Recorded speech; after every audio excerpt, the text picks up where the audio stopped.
Emma, by Jane Austen. Volume 2.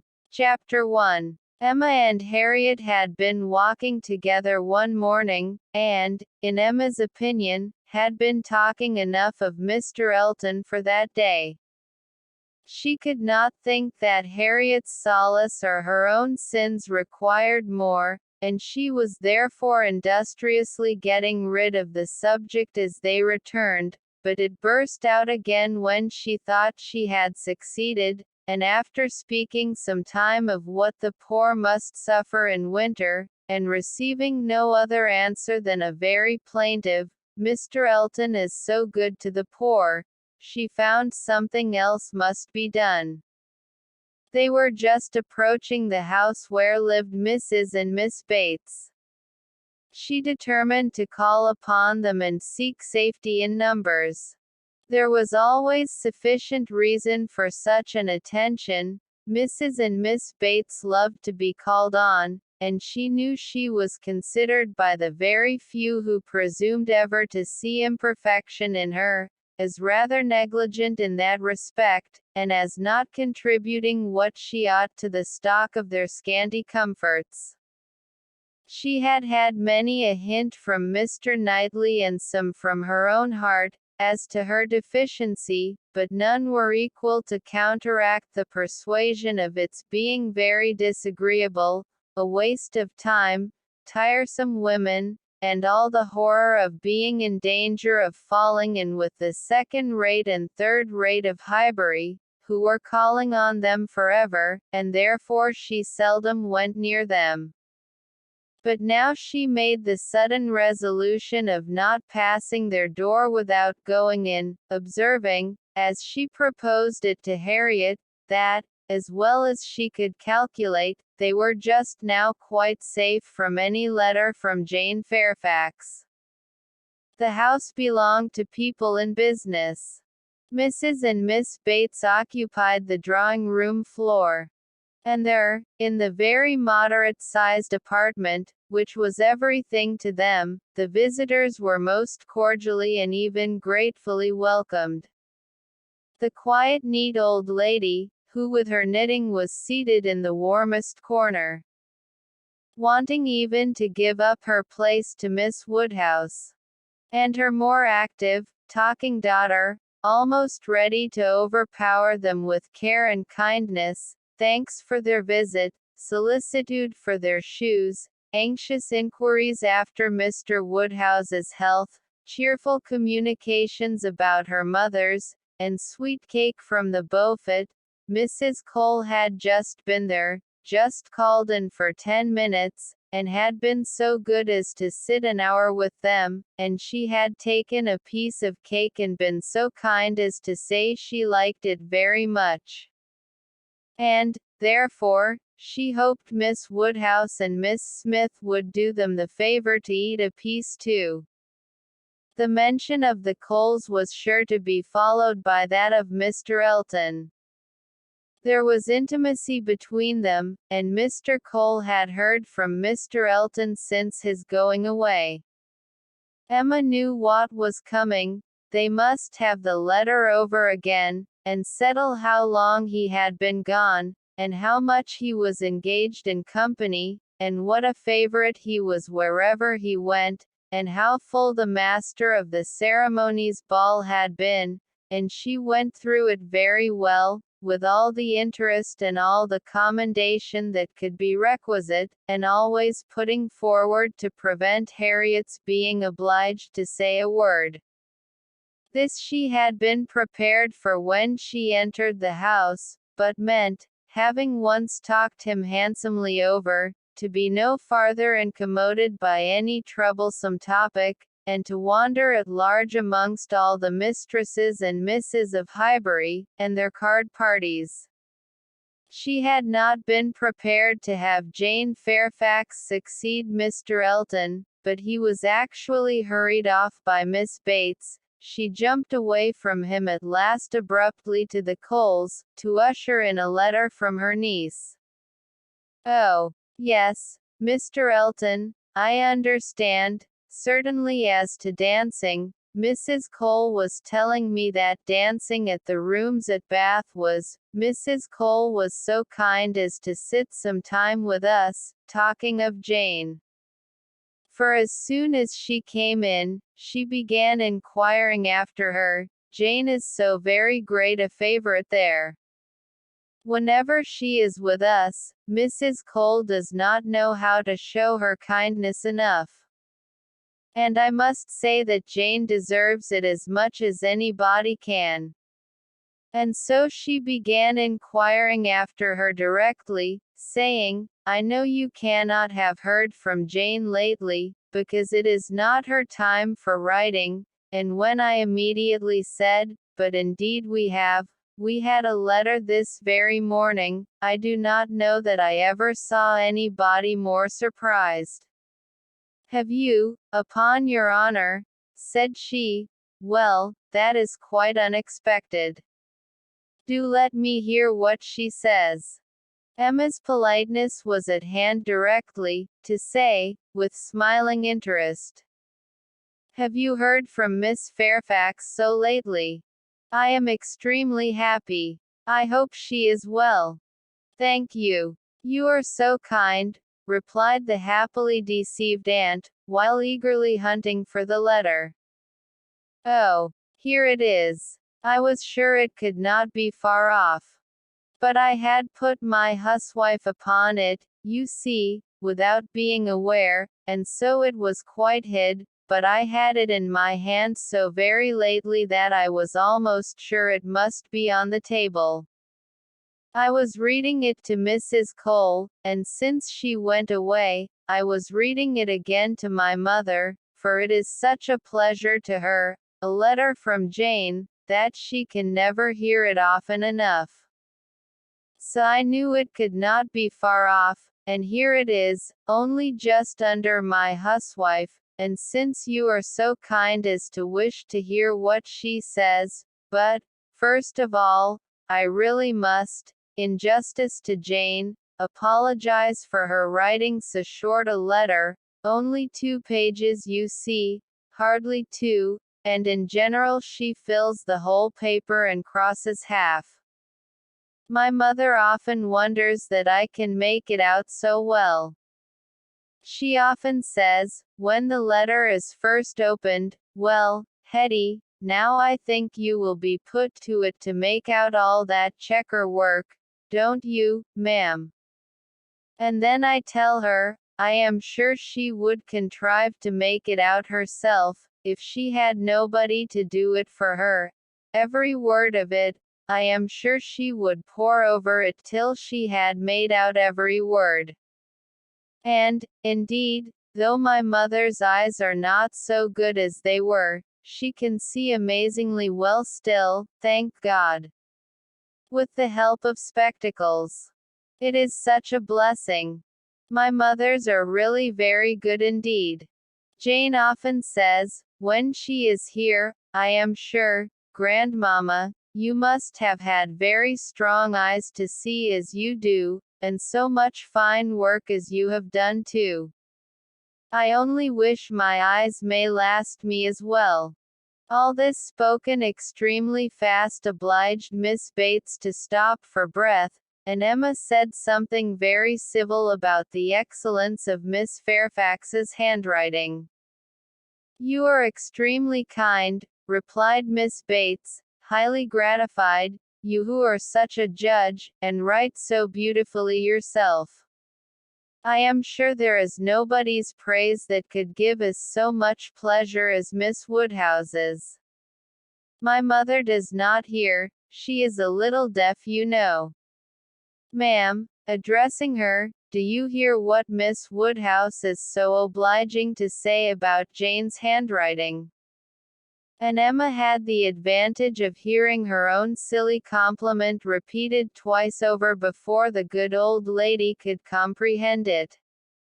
She was pondering, in the meanwhile, upon the possibility, without seeming very rude, of making her escape from Jane Fairfax's letter, and had almost resolved on hurrying away directly under some slight excuse, when Miss Bates turned to her again and seized her attention. My mother's deafness is very trifling, you see, just nothing at all. By only raising my voice, and saying anything 2 or 3 times over, she is sure to hear. But then she is used to my voice. But it is very remarkable that she should always hear Jane better than she does me. Jane speaks so distinct. However, she will not find her grandmamma at all deafer than she was 2 years ago, which is saying a great deal at my mother's time of life, and it really is full 2 years, you know, since she was here. We never were so long without seeing her before, and as I was telling Mrs. Cole, we shall hardly know how to make enough of her now. Are you expecting Miss Fairfax here soon? Oh yes, next week. Indeed. That must be a very great pleasure. Thank you. You are very kind. Yes, next week. Everybody is so surprised. And everybody says the same obliging things. I am sure she will be as happy to see her friends at Highbury, as they can be to see her. Yes, Friday or Saturday, she cannot say which, because Colonel Campbell will be wanting the carriage himself one of those days. So very good of them to send her the whole way. But they always do, you know. Oh yes, Friday or Saturday next. That is what she writes about. That is the reason of her writing out of rule, as we call it, for, in the common course, we should not have heard from her before next Tuesday or Wednesday. Yes, so I imagined. I was afraid there could be little chance of my hearing anything of Miss Fairfax today. So obliging of you. No, we should not have heard, if it had not been for this particular circumstance, of her being to come here so soon. My mother is so delighted. For she is to be 3 months with us at least. 3 months, she says so, positively, as I am going to have the pleasure of reading to you. The case is, you see, that the Campbells are going to Ireland. Mrs. Dixon has persuaded her father and mother to come over and see her directly. They had not intended to go over till the summer, but she is so impatient to see them again, for till she married last October, she was never away from them so much as a week. Which must make it very strange to be in different kingdoms, I was going to say, but however different countries, and so she wrote a very urgent letter to her mother, or her father, I declare I do not know which it was, but we shall see presently in Jane's letter, wrote in Mr. Dixon's name as well as her own, to press their coming over directly, and they would give them the meeting in Dublin, and take them back to their country seat, Bailey Craig, a beautiful place, I fancy. Jane has heard a great deal of its beauty, from Mr. Dixon, I mean. I do not know that she ever heard about it from anybody else. But it was very natural, you know, that he should like to speak of his own place while he was paying his addresses, and as Jane used to be very often walking out with them, for Colonel and Mrs. Campbell were very particular about their daughters not walking out often with only Mr. Dixon, for which I do not at all blame them. Of course she heard everything he might be telling Miss Campbell about his own home in Ireland, and I think she wrote us word that he had shown them some drawings of the place, views that he had taken himself. He is a most amiable, charming young man, I believe. Jane was quite longing to go to Ireland, from his account of things. At this moment, an ingenious and animating suspicion entering Emma's brain with regard to Jane Fairfax, this charming Mr. Dixon, and the not going to Ireland, she said, with the insidious design of farther discovery. You must feel it very fortunate that Miss Fairfax should be allowed to come to you at such a time. Considering the very particular friendship between her and Mrs. Dixon, you could hardly have expected her to be excused from accompanying Colonel and Mrs. Campbell. Very true, indeed. The very thing that we have always been rather afraid of. For we should not have liked to have her at such a distance from us, for months together, not able to come if anything was to happen. But you see, everything turns out for the best. They want her, Mr. and Mrs. Dixon, excessively to come over with Colonel and Mrs. Campbell.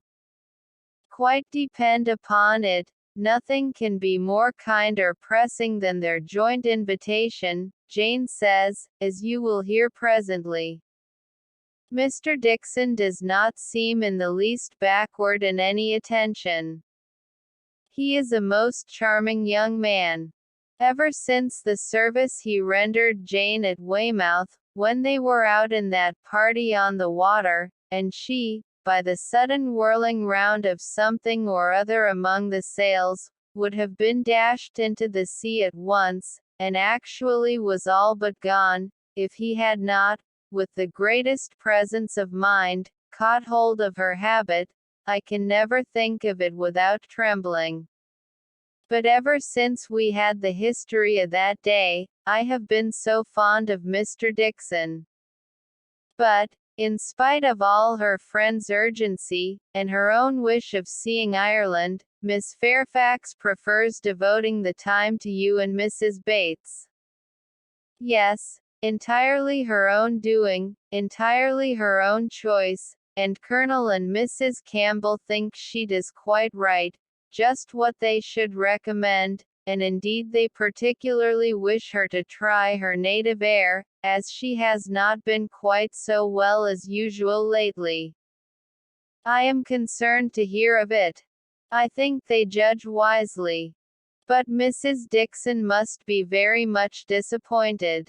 Mrs. Dixon, I understand, has no remarkable degree of personal beauty, is not, by any means, to be compared with Miss Fairfax. Oh, no, you are very obliging to say such things, but certainly not. There is no comparison between them. Miss Campbell always was absolutely plain, but extremely elegant and amiable. Yes, that of course. Jane caught a bad cold, poor thing. So long ago as the 7th of November, as I am going to read to you, and has never been well since. A long time, is not it, for a cold to hang upon her? She never mentioned it before, because she would not alarm us.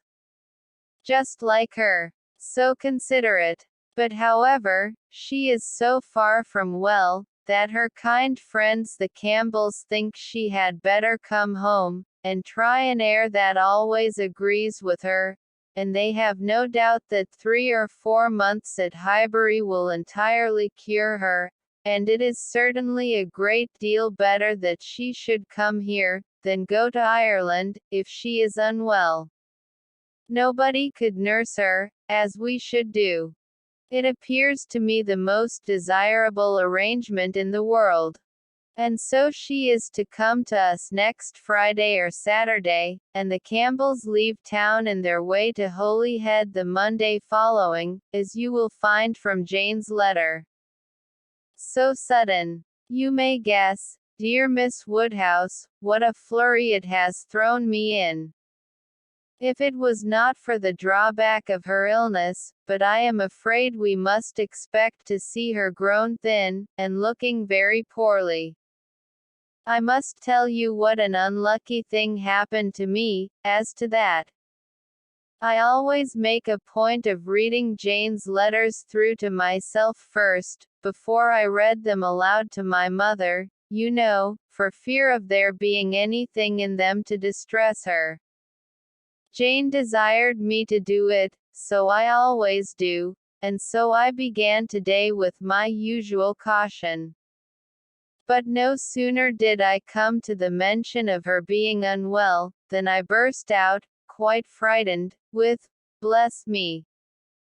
Poor Jane is ill," which my mother, being on the watch, heard distinctly, and was sadly alarmed at. However, when I read on, I found it was not near so bad as I had fancied at first. And I make so light of it now to her, that she does not think much about it. But I cannot imagine how I could be so off my guard. If Jane does not get well soon, we will call in Mr. Perry. The expense shall not be thought of, and though he is so liberal, and so fond of Jane that I dare say he would not mean to charge anything for attendance, we could not suffer it to be so, you know. He has a wife and family to maintain, and is not to be giving away his time. Well, now I have just given you a hint of what Jane writes about, we will turn to her letter, and I am sure she tells her own story a great deal better than I can tell it for her. "I am afraid we must be running away," said Emma, glancing at Harriet, and beginning to rise. "My father will be expecting us." I had no intention, I thought I had no power of staying more than 5 minutes, when I first entered the house. I merely called, because I would not pass the door without inquiring after Mrs. Bates, but I have been so pleasantly detained. Now, however, we must wish you and Mrs. Bates good morning. And not all that could be urged to detain her succeeded. She regained the street, happy in this, that though much had been forced on her against her will, though she had in fact heard the whole substance of Jane Fairfax's letter, she had been able to escape the letter itself.